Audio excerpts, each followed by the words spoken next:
Marilah kita lanjutkan kajian berikutnya, masalah yang ketiga, al-misal itu contoh yang ketiga dari kitab Hujjah Ahlus Sunnah wal Jamaah karya Kiai Haji Ali Maksum, Yogyakarta. Pada kesempatan ini izinkanlah saya menghadirkan ketulusan hati saya di dalam rangka mengkaji kitab saya dengan ungkapan alhamdulillahirabbil alamin.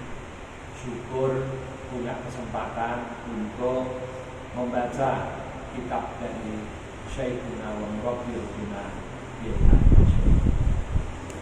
Alhamdulillah, pada kesempatan ini kita sudah masuk kepada al-mithal tsalits at-talqinu lil mayyit.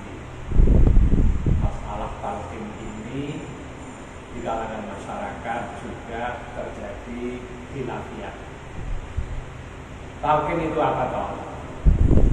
Di kalangan masyarakat talqin dikenal dengan adanya satu upaya kegiatan. Ketika seseorang sudah meninggal, maka seperti dipandu, ditalqin, diberikan semacam pelajaran yang itu memberikan hikmah tidak saja kepada yang sudah meninggal, tetapi juga kepada orang yang pada waktu itu mengantarkan jenazah itu. Di antaranya biasanya seorang tokoh, seorang ulama memimpin talqin itu dengan memberi pelajaran kepada orang yang mati. Siapa Tuhanmu, siapa nabimu, apa kitabmu, dan lain sebagainya.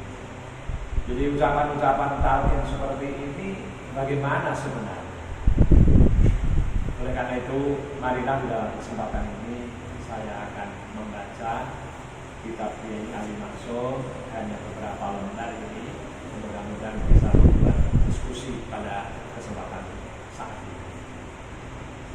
Qala Ibnu Taimiyah fi fatawihi, qala nabi sahaba Ibnu Taimiyah fi fatawihi ing dalam fatwanya Ibnu Taimiyah. Al-juz'ul awal kan ono ing dalam juz pertama. Hadat talqin utawi iki talqin al-mazkur kang den tutur. Talqin yang dimaksud di dalam persoalan ini yakni talqinul mayyiti ba'da dafni, yakni ngersakake sapa ingsun talqinul mayyit, nalqin mayyit ba'da dafni ing dalem sakwise kubur, ing dalem sakwise dipendem. Kok sabata iku teman-teman tetep anto ifatin saking patran minas sahabati saking sahabat annahu temen sedurunge ta'ifah minas sahabat amaru iku padha perintah sapa ta'ifah minas sahabat bihi kelawan talqin. Jadi kata Ibnu Taimiyah, dia mengatakan kaitannya dengan talqin ini sudah ada ketetapan, ada dasarnya dari sekelompok sahabat, di mana para sahabat itu memerintahkan talqin. Annahum amaru bihi ka'abi Umamah, seperti Abi Umamah ini seorang sahabat, walaihi lan sakliyane Abi Umamah. Waruya lan den riwayatake fihi ing dalem talqin hadithun apa hadith anin nabi saking kanjeng Nabi sallallahu alaihi wasallam. Lakinnahu tetapine utawi hadis iku mimma la yahkumu bi sihhatihi. Setengah saking hadis kan ora den hukumi sahih. Jadi Mbah Yai Ali Maksum ini terbuka betul.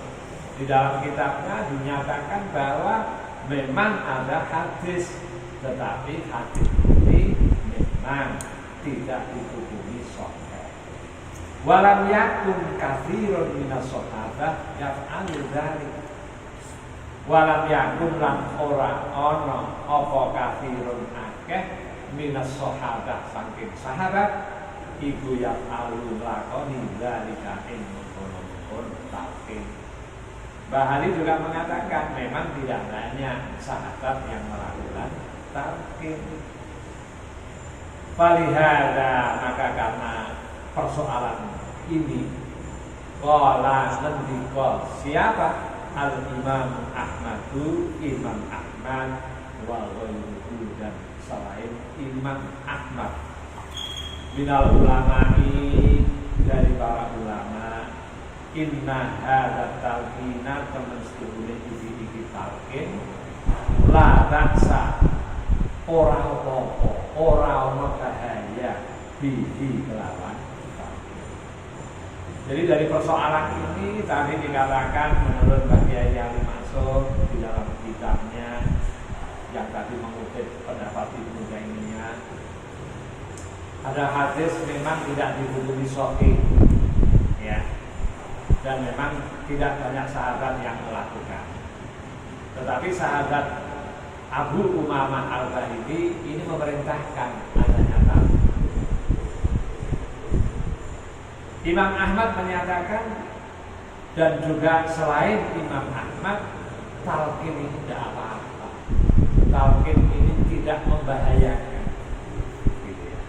Para khasul mongko gawe kemurahan sapa Imam Ahmad walau fihi min dalam talqin. Oleh karena itu silahkan walam ya'muru bihi, lan ora perintah sapa Imam Ahmad bihi kelawan talqin. Wastahabu lan bilang-bilang seneng ing talqin sapa ta'ifatul kelompok min ashabis Syafi'i saking kanca-kancane Imam Syafi'i. Wa Ahmada lan Ahmad wa karihan lan sengit ing talqin sapa ta'ifatun kelompok min ashabi Malikin saking kelompok ulama-ulama Malik. Wa ghairihim lan liyane Malik. Jadi kalau kita lihat paragraf di dalam kitab Hujjah ini, Mbah Yai Ali Maksum ini betul-betul membuka secara lebar. Kalau Imam Ahmad begini, kalau Ibnu Taimiyah begini, kalau ashabu Malikin begini, kalau ashabu Syafi'i begini. Luar biasa. Seorang tokoh NU Yai Ali Maksum Rois Am pada waktu itu mengemukakan di dalam kitabnya begitu terbuka, dikutip semua pendapat. Wa amal hadithu, adapun hadis alladzi qalahu iku mimma la yuhkamu bisihhati, adapun hadis yang disebut sebagai hadis yang tidak sahih, fahadha lahu. Bagaimana sih sebenarnya hadis Abu Umamah Al-Bahili itu? Qala Abu Umamah Al-Bahili, berkata Abu Umamah Al-Bahili, idza kuntu, mengutip ya pendapat dari kanjeng Nabi, Idza ana mutu fasna'u bi kama amarona Rasulullah sallallahu alaihi wasallam an tasna'a bi mauta. Manakala saya mati, maka berbuatlah kepada saya sebagaimana diperintahkan Nabi kepada saya.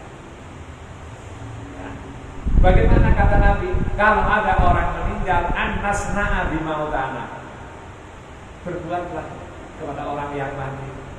Bagaimana? Amarona Rasulullah sallallahu alaihi wasallam. Rasulullah memerintahkan kepada kita. Idza mata, kata Rasulullah, idza mata ahadun min ikhwanikum, idza mata indal nalikane mati sapa ahadun salah suci sira min ikhwanikum saking kanca-kanca sira, fasawaitum mongko wis ngeratakake sira at-turaba ing lemah ala qabrihi ing atase kubure amwat, kubure ahad. Kalau ada teman kamu meninggal, sudah kamu kubur, kamu ratakan kuburnya, fal yakun mongko becik ngelakonan sapa ahadukum salah suci sira ala roksi qabrihi ngatasi sirai kubure ahad, sumpal yakun nuli keri-keri ngucap sira. Kalau ada orang yang sudah meninggal, dikubur, diratakan kuburnya, berdiri ya satu orang di dekat kepala kuburnya fulan.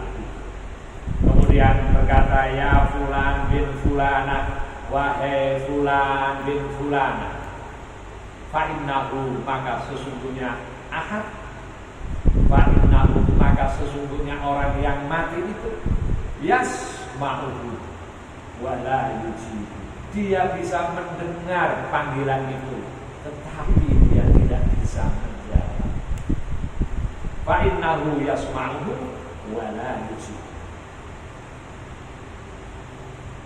Inilah hadis Abu Umamah Al-Bahili yang oleh Kiai Ali Mansur sendiri dikatakan bahwa di situ memang ada yang menghukum tidak sahih. Tapi ini dari pijakan yang sering dipakai orang-orang ahli sunnah wal jamaah sebagai pegangan untuk talqin mayyit ba'da dafni, menalkin orang yang meninggal setelah orang meninggal itu. Tsumma yaqul ya fulan bin fulana, kemudian ditanya lagi, fa innahu maka sesungguhnya orang yang sudah mati di kuburnya itu yastawi qaidan, dia seperti duduk dengan jejak. Kalau orang Jawa yastawi qaidan, kaget, siapa itu yang manggil-manggil saya ini? Umpal yakul gini-gini ngucap, maka ucapkanlah ya fulan bin fulan, wahai fulan, ini nama orang itu fulan. Fa innahu yaqul, kemudian mayit itu berkata, arsidna yarhamukallah, arsidna merohno sira ing ingsun, tunjukkanlah kepada saya, yarhamukallah, muga-muga melasi kain sira sapa Allah. Jadi kalau ada orang meninggal ditalkin, malah dia kepingin diberikan petunjuk. Arsidna yarhamukallah, tunjukkanlah kepada saya, mudah-mudahan kamu semua dirahmati Allah, mudah-mudahan Allah berbelas kasih kepada. Walakin tetapi la tasmuruna, orang ngerti silakan, tetapi kita tidak mendengar, tetapi kita tidak bisa melihat bagaimana ucapan orang yang mati di kubur. Jadi ini hadisnya panjang.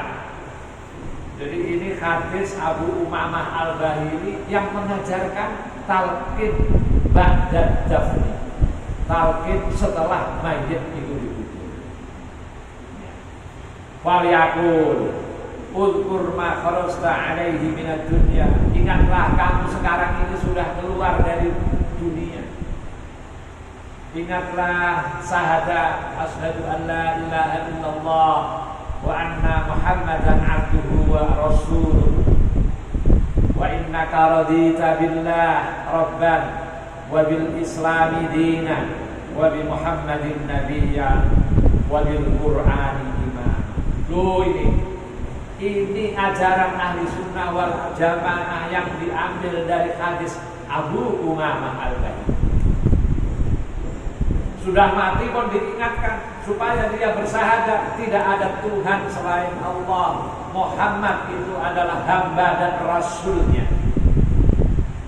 Dan kita ridha Allah sebagai Rabban, sebagai Tuhan, sebagai sesembahan.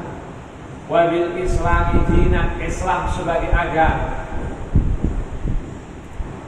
Wabil Qur'ani imamah, dan imam kita adalah Al-Quran. Fa inna munkaran wa nakiran ya'khudhu kullu wahidin minhuma biyadi sahibihi wa yaqulu intariq bina ma yuq'iduna. Wah, ini hadis ini kalau orang Jawa mengatakan gegirisi.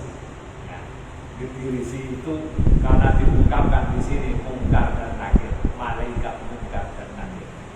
Fa inna munkaran, maka sesungguhnya malaikat mungkar wa nakiran ya'khudhu, memegang kullu wahidin, dari dua orang itu, minhuma, dari dua orang itu, biyadi sahibi. Jadi mayit yang dikubur itu dipegang oleh mungkar dan nakir. Wa yaqulu, dan berkata mungkar nakir itu, intariq bina ma yuq'iduna.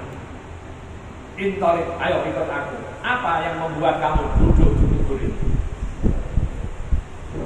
Ini dialog panjang, ini hadis panjang. Kemudian Kiai masuk meneruskan. Faqala rajulun ya Rasulullah fa in lam ta'rif ummah. Ini pertanyaannya begitu. Ya. Ada seorang laki-laki yang bertanya kepada Rasulullah, ya Rasulullah, kalau misalnya ada orang yang sudah dikubur, kita tidak tahu siapa nama ibunya, bagaimana? Qala, menjawab Nabi, tansibuhu ila Hawa. Ya, kamu nisbatkan kepada Siti Hawa. Ya Fulan bin Hawa. Yaqulus Syaukani mengomentari hadis ini, yang Kiai Ali Maksum sendiri tadi mengatakan, walaupun ada yang mengatakan tidak sahih, tapi Imam As-Syaukani mengatakan, qala Al-Hafidz, dia mengutip dari Al-Hafidz fi kitabih, di dalam kitab Al-Hafidz yang namanya At-Talqis. Apa katanya Al-Hafidz Ibnu Hajar Al-Asqalani ini? Katanya, hadzal hadits isnaduhu jayyid. Hadis ini sanadnya bagus. Ya, soal ada yang mengatakan itu tidak dihukumi sahih, silahkan. Tetapi Al-Hafidz di dalam kitabnya mengatakan hadzal hadis isnaduhu jayyidun. Sanad hadis ini sangat baik. Kalau jayyidun berarti bisa dipakai dasar. Kalau begitu, kalau di Indonesia banyak orang menarikh mayit ba'da dafni, ya tentunya dengan dasar hadis Abu Umamah al-Bahili. Inilah para hadirin hadirat, hadis yang biasa dipakai oleh orang ahli sunnah wal jamaah, wabil khusus orang-orang nahdlatul ulama, orang-orang pesantren. Jadi kalau ada orang meninggal di talqin, itu ada aspek edukasinya. Paling tidak orang yang hidup yang mengantarkan jenazah, mereka akan mendengar, ya, mendengar akan ajaran Islam, bahwa tidak ada Tuhan selain Allah, Muhammad adalah hamba dan Rasul Allah, ridho Islam sebagai agama, ridho Allah sebagai Tuhan, ridho Al-Quran sebagai pegangan. Ini edukasi yang luar biasa, pendidikan yang luar biasa. Jadi kembali kepada hadis ini, sekali lagi, hadzal hadits isnaduhu jayyid. Hadis ini sanadnya jayyid, bagus sekali. Wa ayyadahu ad-Diya' fi kitabaihi al-Mukhtarah wal Ahkam. Wa ayyaduhu menguatkan. Siapa? Diyauddin. Imam Diyauddin mengatakan bahwa hadis ini adalah sanad kuat. Aku ngucap sapa ingsun fa fit talqini monggo ibu tetep ing dalem masalah talqin khilafun ono khilaf. Kata Mbah Kiai Ali Maksum, saya mengatakan bahwa di dalam masalah talqin ini ada perbedaan pendapat fikhiyun kang bangsa fikih. Ya. Bahwa mimma yang bagi adam tabaddulil ingkari bisahmihi balha at-tasaddud wa ta'adi min jarrati. Kata Mbah Ali Maksud, iya, saya akui masalah talqin ini adalah masalah khilaf fikhiyun bangsa fikih. Maka seyogianya tidak perlu berdebat bahwa mimma yang bagi ada mutabadulil ingkari, tidak perlu diperdebatkan sampai ramai. Tetapi siapkanlah dengan baik jika ada orang yang meninggal, persiapkan segala sesuatunya. Kalau meyakini talqin dan dafni itu dilaksanakan, silahkan dilaksanakan. Tetapi kalau meyakini tidak perlu, monggo saja. Jadi kata beliau, mimma yang bagi ada mutlak, tidak perlu ngokok-ngokok, tidak perlu berdebat dan lain sebagainya. Hadirin hadirat yang berbahagia, ada lagi satu data ziyadatun min al-faqih, tambahan dari al-faqih. Wa an Dhamrah bin Khubayb radhiyallahu anhu ahadits tabi'in qala, ada riwayat Dhamrah bin Khubayb radhiyallahu anhu, ini ahadits tabi'in, salah satu tabi'in. Dia mengatakan kanu yastahibbuna idza suwiya adal mayyiti qabruhu wan sarafa an-nasu anhu ayyu qala inda qabrihi ya fulan qul la ilaha illallah salasa marratin. Imam Dhamrah bin Khubayb mengatakan disukai, para tabi'in itu suka, kanu yastahibuna, para tabi'in itu suka, idza suwiya 'alal mayyit qabruhu, manakala mayit itu sudah diratakan kuburnya, wan sarafa an-nasu, sebagian yang takziah, sebagian yang mengantar ke kubur itu pulang, ada yang berdiri di kuburnya, ya fulan, wahai fulan, qul la ilaha illallah, ucapkanlah la ilaha illallah. Loh, ini tabi'in ini. Dhamrah mengatakan, dikutip Kiai Ali Maksum di dalam kitabnya Hujjah Ahli Sunnah wal Jamaah.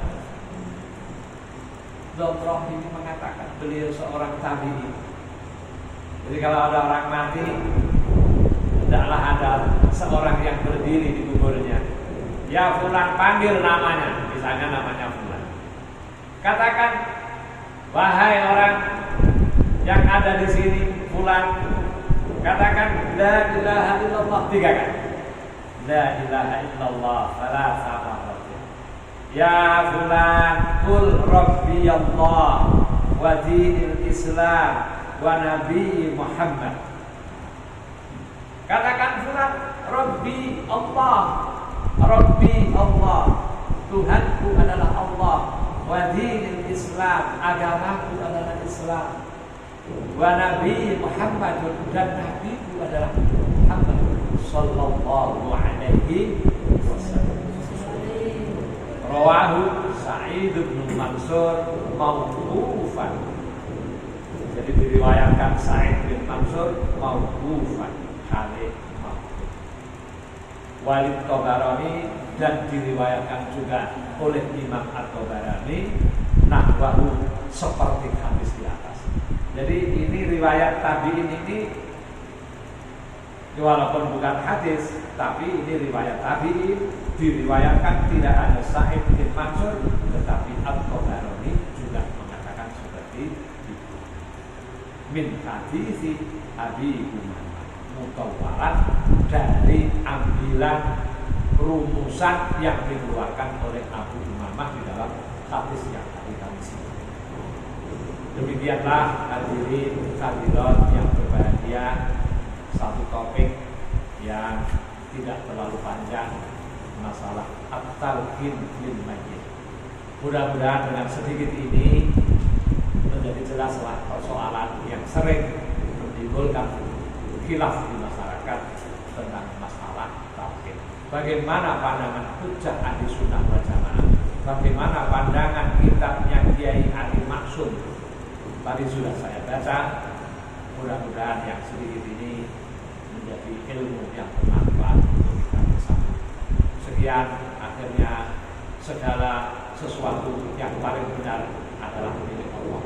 Kalau saya menyampaikan ada betul kata yang kurang pas, mudah-mudahan maafkan. Sekian, Assalamualaikum warahmatullahi wabarakatuh. Waalaikumsalam.